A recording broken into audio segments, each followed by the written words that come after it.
Today is the 18th of June 2014. A very good afternoon to you and welcome to this edition of Lunchtime News. Let's take a look at your headlines. 30 individuals placed in remand custody in connection to the unrest in Alutgama and Beruwala. 3 Indian nationals who attempted to smuggle cannabis from Kerala arrested in Kalpitiya. Fire breaks out at the Satyagraha campaign launched by Rajavat University students.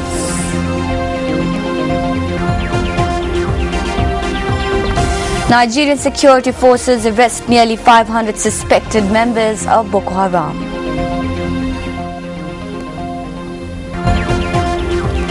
In spin, visit Muttaya Muralidharan joins Australia cricket as national spin consultant. According to the police, 47 individuals have been arrested so far in connection to the unrest that took place in Alutgama and Beruwala recently.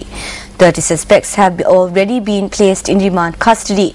Now, according to police media spokesperson SSP Ajit Rohana, the curfew that was imposed in the area has been lifted and security has been tightened in the area.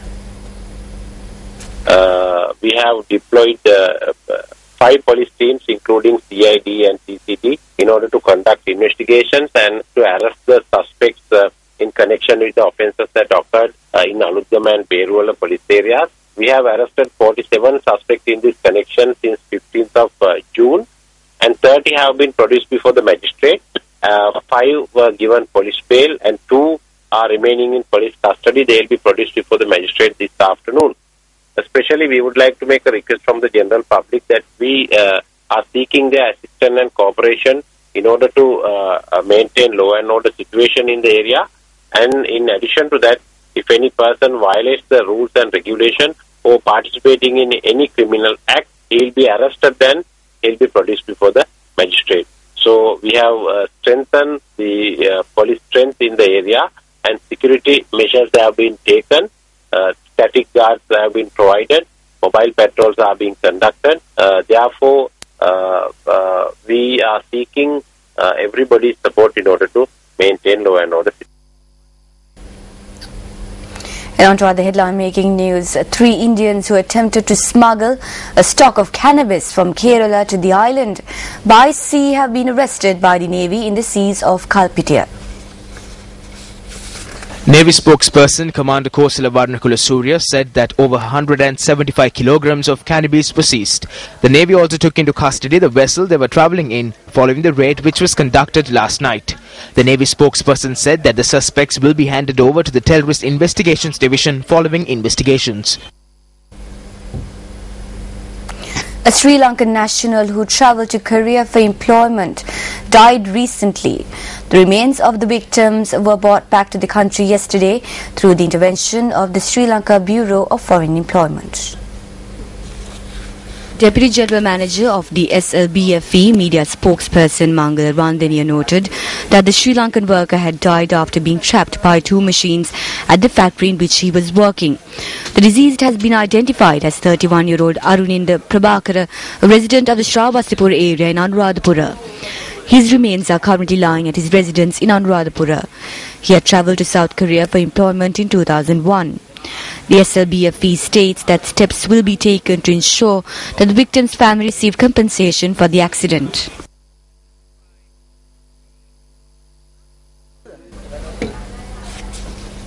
The agricultural meeting of the Polonnaruwa district was held at the Polonnaruwa district secretariat yesterday. The meeting was held under the auspices of Additional District Secretary Pabashilin Jalath. Chairpersons of farmers associations and heads of government institutions were present at the meeting. Special attention was focused on the lack of water for farming activities during the Yala season. Chairpersons and officers from the farmers association charged that the water is not being provided by the irrigation officers for the paddy cultivations that belong to the Alahara scheme. They said that although water flows through the Alahara Yoda Ala, water is not being provided for their farmlands. A fire broke out at a temporary construction which was erected to shelter a group of Rajavat University students who were engaged in a Satyagraha campaign. Our correspondent stated that no one was injured in the incident. A group of students from the Rajaratta University commenced a Satyagraha campaign to protest against the university's decision to suspend a group of students. Our correspondent stated that it has been 191 days since the Satyagraha commenced. The students say that the fire broke out at around 3:30 this morning. At around 3:30 this morning, this place was set on fire. A flaming torch was thrown onto the tent. The fire spread rapidly with the help of the wind. We tried our best to contain the fire. We can see this as an act to stop us from carrying out this Satyagraha.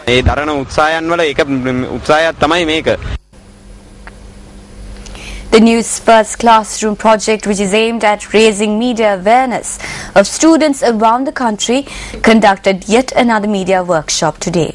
The latest Newsfirst workshop is currently underway at the Vihara Mahadevi's Girls' School in Kandy.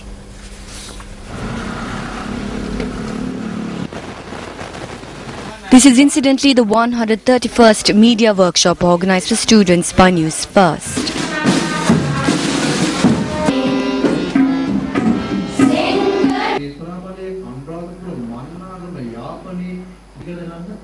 Through these media workshops, Newsfirst aims to raise the awareness levels of students on current media trends, as well as provide them with an overview of how the industry functions.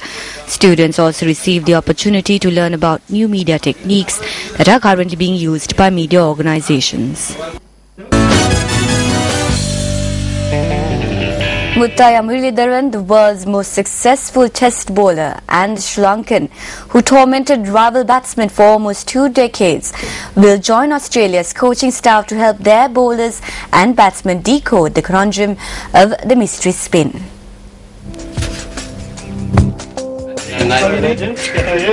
Very much excited, and I know Australian team is a very good side, and whatever I know, little bit of inputs I can put to them and try to do well in the series and make sure the spinners does well in those conditions, because those conditions might help spinners. So I know a few tricks to tell them what to do in those conditions. So I have played there a lot of matches, especially one-day matches.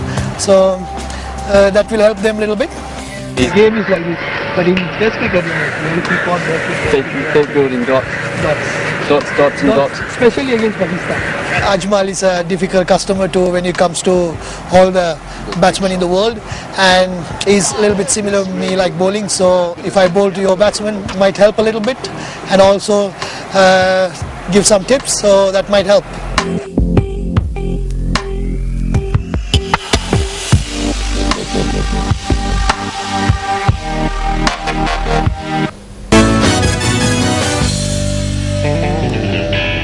And on that note, we wrap up this edition of Lunchtime News. It was an absolute pleasure having you with us.